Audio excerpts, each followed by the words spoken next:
अस्सलाम वालेकुम, welcome back another blog. अच्छा जी, आज है रमज़ान का दूसरा अशरा शुरू हो गया है और 11वां रोज़ा है। मेरी तरफ से सबको दूसरे अशरे के यानी कि 11वें रोज़े की मुबारक हो और अल्लाह पाक सबकी ज़िंदगी में रोज़े रखने अता फ़रमाए। अल्लाह पाक सबकी ज़िंदगी में खुशियाँ अता फ़रमाए, आसानियाँ पैदा फ़रमाए। तो चलें जी, आज का ब्लॉग हम स्टार्ट करते हैं। आज मैंने बनानी है इफ्तारी, क्योंकि बहू तो चली गई है, बहू गई है अपने मैके और मैंने बनानी है इफ्तारी। और दिन तो मैं मज़े से बैठ के खा रही होती हूँ, लेकिन आज तो मैंने इफ्तारी बनानी है क्योंकि आज बहू नहीं है और हमारा छोटू भी नहीं है। तो दोनों माँ बेटा वो गए हुए हैं अपनी नानों के घर। तो हम लोग जो है ना, आज फिर मैं ही अकेली घर में रह गई हूँ और ज़ाहिर बाकी तो बेटे हैं, उन्होंने क्या इफ्तारी बनानी है। तो बहरहाल मैं फिर आ गई हूँ किचन में और बनाने लगी हूँ इफ्तारी। और इफ्तारी में आज क्या कुछ बनाने लगी हूँ, इफ्तारी में आज जनाब बनेंगे पकौड़े। कुछ स्पेशल पकौड़े हैं और इनका नाम भी बड़ा इंटरेस्टेड सा है और बड़े ही कोई ये स्पेशल पकौड़े हैं। उसके अलावा है जनाब मीठा बना रही हूँ, मीठे में बनाऊँगी मैं सवैयाँ और सालन बनेगा और रोटियां बनेंगी और देखते हैं कि और क्या क्या बनाएंगे। अभी मैंने वैसे ये कुछ सोचा हुआ है, दही भल्लियाँ बनेंगी। तो बहरहाल स्टार्ट करते हैं, हम अपना काम स्टार्ट करने लगी हूँ मैं। सबसे पहले जनाब ये ली है मैंने चटनी, वो जो हमने पकौड़े बनाने हैं ना उसके लिए। तो चटनी के लिए लिया है हमने ये सब्ज़ वाला धनिया और लहसुन लिया है। लहसुन को हमने मोटा मोटा सा यानी कि छील लिया है, हल्का फुल्का सा, कुछ छीला है कुछ वैसे भी वॉश कर लिया है, इसका कोई नुकसान नहीं होता। अच्छा, ये लहसुन लिया है। उसके अलावा जनाब है इसमें हमारे पास है जो स्पाइसेस हैं वो है हमारे पास नमक है, इसमें पिसी और कुटी मिर्चें हैं, ज़रा सी हल्दी है और ये चीज़ें जो है ना हमने इनकी बनानी है चटनी। और इसमें हम डालेंगे एक अदर टमाटर भी डालेंगे। इसकी हमने बनानी है मज़ेदार सी चटनी। और चटनी जो है ना वो कुंडी डंडा जो होता है ना उसमें हमने इसकी कुटाई कर लेनी है, क्योंकि ब्लेंडर में तो इसने नहीं बनना। तो ये कुंडी और डंडे में पिसने वाली वो है चटनी और जनाब बड़ी मज़ेदार सी ये चटनी बन जाएगी। तो चलते हैं फिर हम, ये चटनी मैं बना लेती हूँ, उसके बाद फिर मैं आ जाऊँगी चूल्हे की तरफ। तो ये मैं सारा कुछ ना कुंडी डंडे में पीसने वाली हूँ। अच्छा जी, ये देखें चटनी बन गई है और बाकी जो इसकी तैयारी है ना वो मैं अभी करती हूँ ज़रा ठहर के। मैंने सोचा क्यों ना पहले जो है ना ये मीठा बना लूँ। ये बनाने लगी हूँ मैं ये सवैयाँ, मीठी सवैयाँ बनाने लगी हूँ। उसके लिए मैंने ऑयल जो है ना वो गर्म होने के लिए रख दिया है और इनको फ्राई करके तो बस फटाफट बना देंगे। तो सवैयाँ जो है ना वो फ्राई करके बनाया करें हल्के से घी में या ऑयल में। और ये देखें फिर इसका टेस्ट बड़ा ही अच्छा मज़ेदार सा आता है।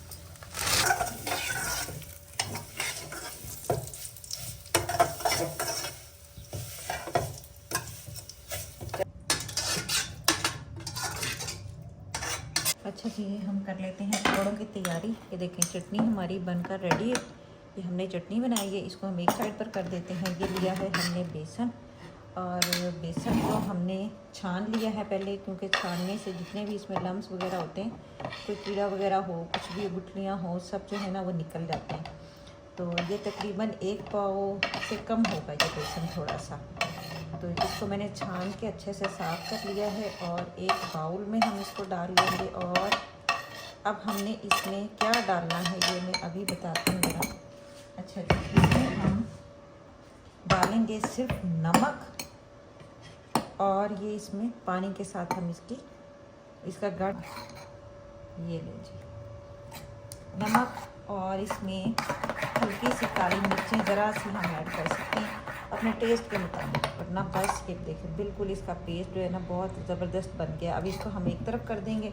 साइज़ के आलू लिए हैं, इनको मैंने वॉश कर लिया है और अच्छा इनको हमने छीला नहीं है। ये आलूओं की यानी कि जो पकौड़े बनते हैं इसकी स्पेशलिटी है कि इनको छीलते नहीं हैं। वैसे छील भी लें तो कोई बुरी बात नहीं है, लेकिन ये इसी तरह से बनते हैं। ये बहुत पुरानी कोई आलूओं के पकौड़ों की डिश है। अब क्या कहूँ, ये पकौड़े हैं यानी कि बहुत ही कोई पुराने ये वक्त के ये पकौड़े हैं, उस वक्त बनते थे और इनका नाम है मानी के पकौड़े। ठीक है, तो मैं ये आलूओं को कट लगा रही हूँ इस तरह से, और ये मेरे बेटे को बहुत ज़्यादा पसंद है। मेरे बेटे ने फरमाइश की मामा इस तरह के बनाए, वो अक्सर ही इनको खाता है। ये देखें, ये इस तरह से ये मैंने आलू का पीस लिया है। इससे बारीक भी कर सकते हैं, जितना मैंने एक रखा ना आप इतना, यानी कि ये 2 करके और इसमें के अंदर से भी कर सकते हैं, लेकिन ज़्यादा पतली लेयर हो जाएगी। तो ये देखें इस तरह से मैंने इसमें कट लगा लिया है। इसी साइज़ के हम इक्वल से हम साइज़ के हम ये आलू कट कर लेंगे। और ये इतने को मज़े के पकौड़े बनते हैं ना, बस ये पकौड़े खा ले बंदा और पेट भर जाता है। ये देखिए इस तरह से हमने इसमें कट लगा लिया, इसकी पॉकेट सी बन गई है। ये देखें,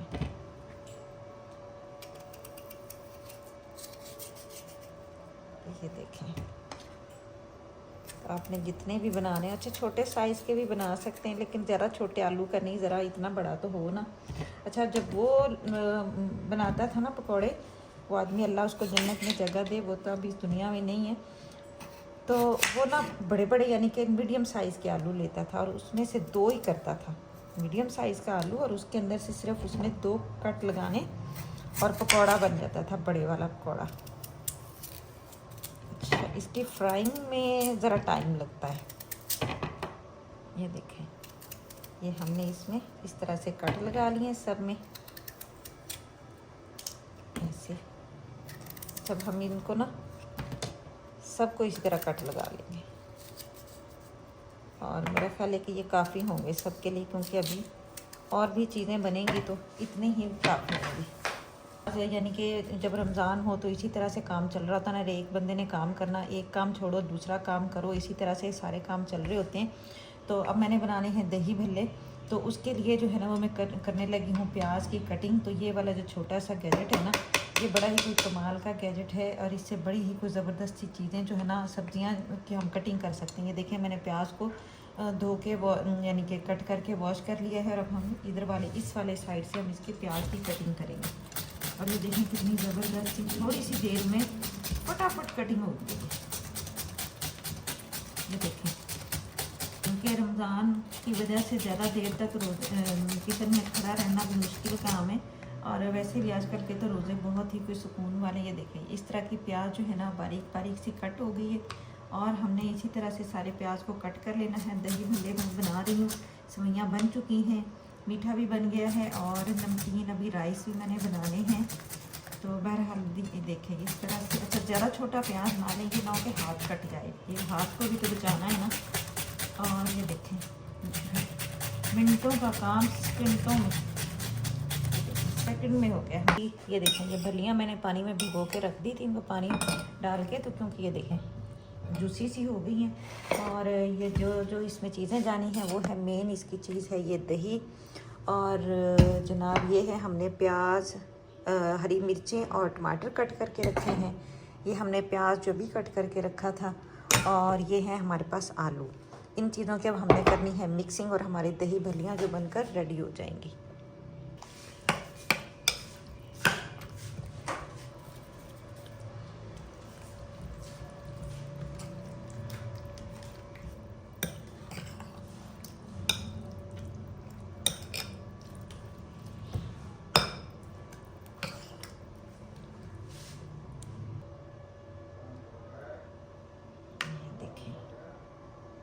बड़ी मज़ेदार सी भलियाँ बनकर रेडी हो गई हैं।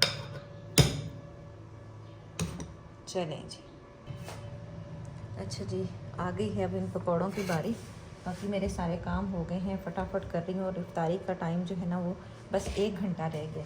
तो ये देखें, ये जो है ना आलू जो मैंने कट किया था, इसको मैंने वॉश करके अच्छे से ड्राई कर लिया है। और अब आ गई है इसकी फिलिंग की बारी। ये ली है हमने चटनी, ये जो हमने अभी चटनी बनाई है, इसको, ये मिर्चों वाली चटनी, इसको हम भर देंगे इसके अंदर।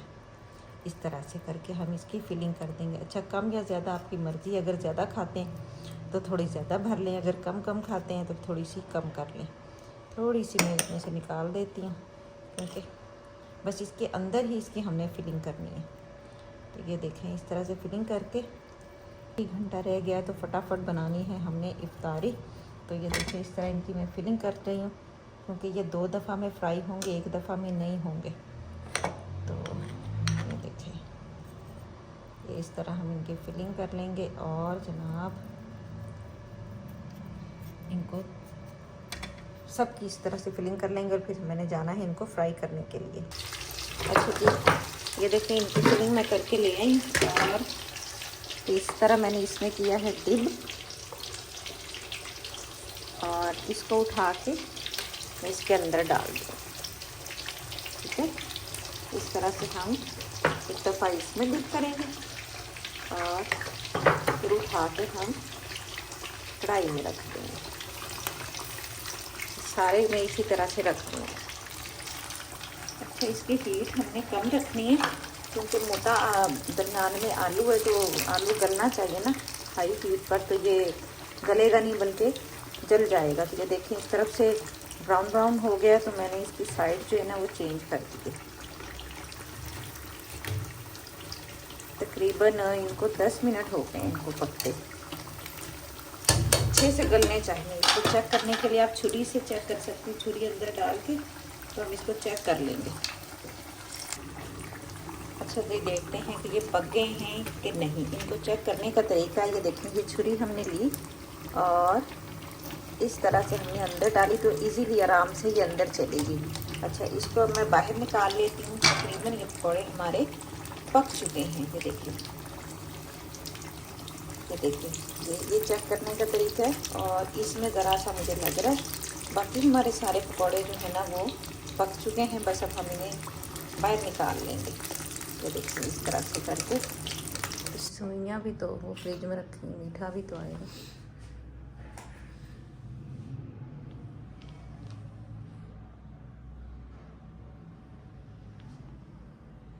दुआ तो मांगे।